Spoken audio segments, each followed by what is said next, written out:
The available power sliding center console moves rearward for additional storage options and easier access to rear console features. Start the vehicle and then press and hold the up arrow on the front overhead console to move the center console up to 10 inches rearward.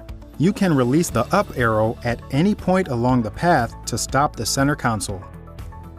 Pull the lower handle to access the lower storage compartment to store or retrieve smaller items. Push forward on the center console armrest to move it to your desired position. In this position, rear passengers also gain easier access to climate controls and cup holders. Press and hold the down arrow on the front overhead console to return the center console to the forward position. Pull the upper handle to access the main bin. Enable valet mode and the center console power sliding function will disable, preventing access to the lower tray. For more information, refer to the owner's manual.